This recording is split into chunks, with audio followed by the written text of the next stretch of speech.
everyone, it's Michelle Lupton here, and today I'm playing along with Craft Roulette episode 153, which is run on a Friday night American time, but a Saturday morning my time, Melbourne time.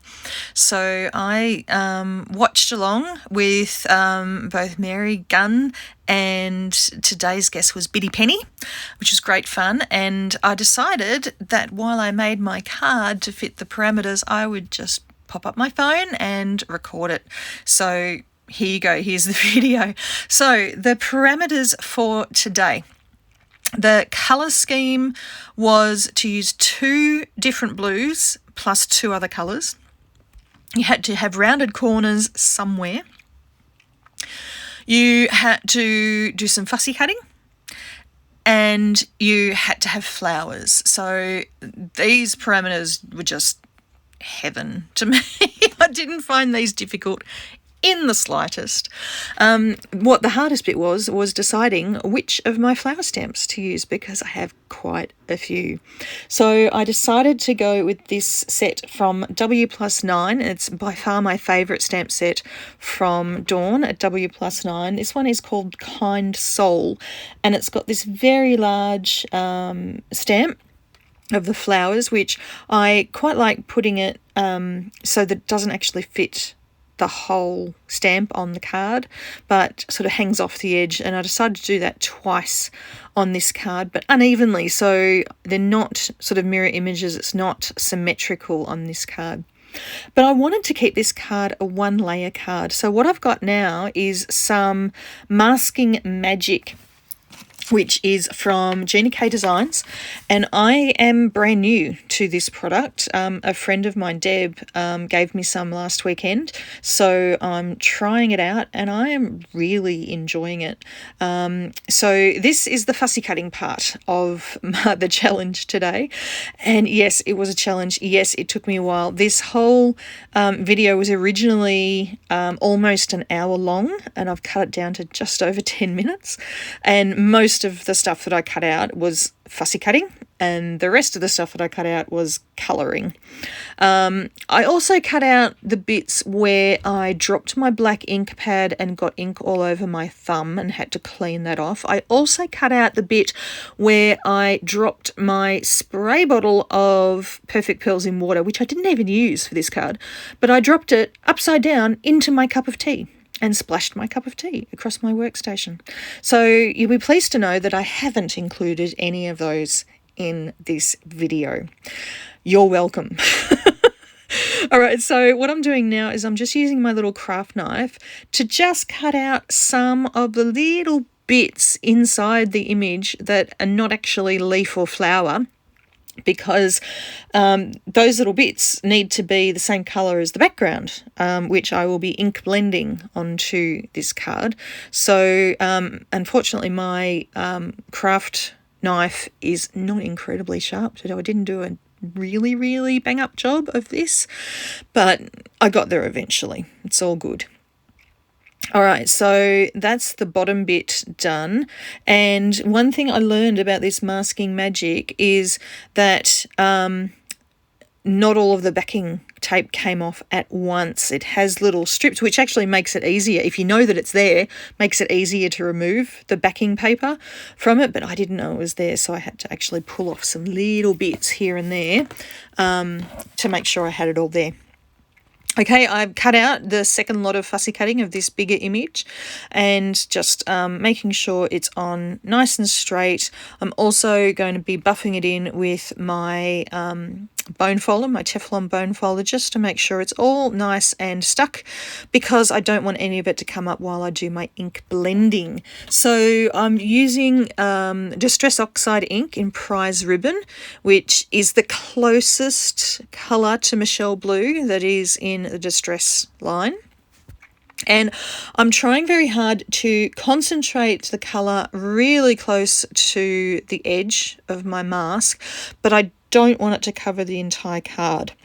Now that's pretty difficult when you've got a dark colour like this one, because in order to get a nice smooth blend from dark to light, it's easier to do that over a larger space. So I wanted it on a very short distance, because I wanted there to be some white space in the middle of my card. I debated whether to actually cut this card in half and then cut down the front panel and mat it onto a white card base, but I decided that I'd gone to all this effort to try and make it a one layer card, that I'd leave it the way it was. So the only white space on this card is what I'm leaving in the middle here. And if you know me, you know I love my white space, so it was, difficult to not want to cut it off and put it onto another card base that was a little bit more white. All right, so I'm just cleaning off my non-stick craft mat here and drying it off before I remove my masks, and then I'll start with the colouring. So this is the satisfying bit when you remove the mask, and one good thing about this masking magic is it is quite robust. I think it has a little bit of a coating on it so that it doesn't really soak in the ink quite as much as some other masking paper that I've used, so it will be reusable. Now I've pulled out my corner chomper here, which I've had for a very long time and I haven't used it in a very long time, so it actually lives in a bottom drawer out of the way, but came in useful today. Of course, I didn't really need to, because I could have just said, oh, my rounded corners are the corners of the flowers, but I went with it. So my two blues, I've already got one blue there. My second blue that I'm going to use is blue-green. So I'm making the leaves on these images blue-green instead of green. And the other two colours I've chosen are pink for the larger flowers and yellow for the smaller flowers. I originally actually chose those colours because I thought, oh, I'm going to make it a rainbow, and I'm just going to blend the yellow with the pink and get some orange, and I'm going to blend the yellow with the blue and get some green, and blend the pink with the blue and get some purple, and have all the colours of the rainbow.